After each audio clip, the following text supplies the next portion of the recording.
कौन बनेगा नेता। नगर निगम के चुनाव पास आने वाले थे।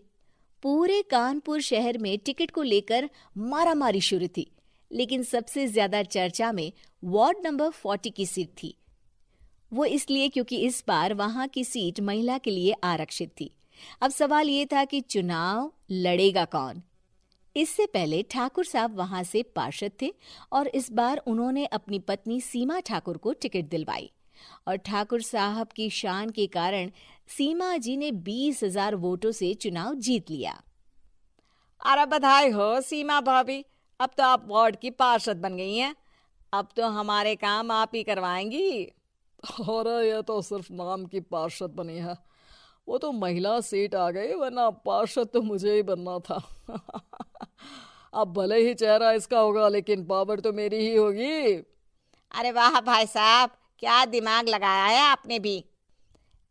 आइए आप लोग, खाना लगा दिया है सबके लिए। सीमा जी पार्षद बन चुकी थीं, फिर भी उनकी एक ना चलती।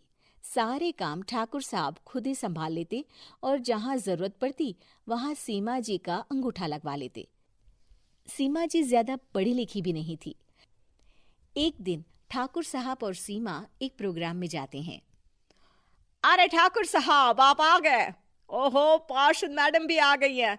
स्वागत है आप दोनों का। लगता है हमारे पार्षद फंड का सही इस्तेमाल हो रहा है। चलिए अब उद्घाटन करते हैं। ये लीजिए ठाकुर साहब कैची, आप ही सबसे पहले प्रवेश कीजिए। सब लोग आगे निकल जाते हैं और सीमा जी पार्षद होने के बावजूद भी पीछे खड़ी रह जाती हैं। वो देखती हैं कि वेलकम बोर्ड पर उनका नाम है, लेकिन महिला होने के कारण कोई उनका सम्मान नहीं कर रहा।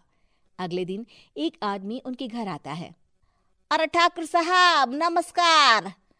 कल ना हम नोटिस किए कि हमारा घर तो अवैध है और नगर निगम वाले उसे तोड़ने आ रहे हैं। अरे कुछ कीजिए ना ठाकुर साहब। देखो भाई, मैं तो ज्यादा कुछ कर नहीं सकता, पर अगर तुम सबकी जेब गर्म कर दो तो कुछ हो सकता है। कुल मिलाकर 4 लाख लगेंगे। अरे 4 लाख ठाकुर साहब? अरे भाई, मैं अपने लिए नहीं मांग रहा हूँ। दरोगा है, इंजीनियर बाबू है, बड़े साहब है, सबको देना पड़ता है ना थोड़ा थोड़ा। बोलो है मंजूर? तभी वहां अचानक सीमा जी आ जाती हैं। अरे ये आप क्या कर रहे हैं? पहले इन्हीं लोगों से तो आपने वोट मांगे, अब इनसे ही पैसे ले रहे हो। अरे चुप रहो तुम। तुम्हारा काम है सिर्फ अंगूठा लगाना, तुम वही किया करो। मुझे दूसरे काम तुम मत सिखाओ, समझी? और तुम ना जाओ, अब पैसे लेकर आओ, वरना जेसीबी किसी भी वक्त आती होगी। सब कुछ ऐसे ही चलते रहता है। एक दिन सीमा जी और ठाकुर साहब को एक लोकल मीटिंग में बुलाया जाता है। वहां पर कई और अधिकारी लोग भी मौजूद रहते हैं। अब मैं चाहूंगा कि ठाकुर साहब हमारे बीच 2 शब्द कहें। मेरे प्यारे भाइयों और बहनों, आज मेरा सौभाग्य है कि मैं आप सबकी सेवा दिन रात कर पा रहा हूं। आपने मेरी पत्नी को भारी मतों से जिताया है, इसलिए मैं आप सभी का शुक्रगुजार हूं। मैं आप सबसे वादा करता हूं कि हमेशा की तरह हमारे वार्ड में किसी को कोई तकलीफ नहीं आने दूंगा। सभी लोग तालियां बजाने लगते हैं। अब मैं माननीय पार्षद मैडम को स्टेज पे बुलाना चाहूंगा। अपने नाम को बुलाया सुनकर सीमा जी एकदम चौंक जाती है।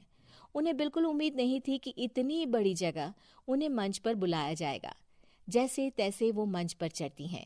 ऊपर जाते ही सीमा जी को सारी पुरानी बातें याद आ जाती हैं कि किस तरह उनके पति उन्हें कभी भी आगे बढ़ने नहीं देते और उनके नाम से गलत काम करते हैं। वो बोलने लगती हैं। मैं आपके वार्ड की पार्षद सीमा हूं। आप में से बहुत कम लोग ही मुझे जानते होंगे, क्योंकि इससे पहले मुझे कभी ऐसा मौका ही नहीं मिला। सारे मौके मेरे पार्षद पति यानी आपके ठाकुर साहब ही लेते रहे, लेकिन आज ये मौका मुझे मिला है तो मैं इसे ऐसे ही नहीं जाने दूंगी। मैं आपको ये बताना चाहती हूँ कि आपके ठाकुर साहब मेरे नाम की आड़ में गैर कानूनी काम करते हैं, जिस पर अंगूठों के निशान मेरे होते थे। इसीलिए मैं अपनी गलती मानती हूँ और आज अपने पद से इस्तीफा देती हूँ, ताकि आगे से कोई गलत काम ना हो पाए। अब फैसला आप सबके हाथ में है कि आप हमें क्या सजा देना चाहते हैं। सीमा जी की बातें सुनकर ठाकुर साहब के चेहरे का रंग उड़ जाता है और वो शर्म से मुंह नीचा करके वहां से चले जाते हैं और पद से इस्तीफा देकर ही सही सीमा जी अपने आप में आत्मविश्वास महसूस करती हैं।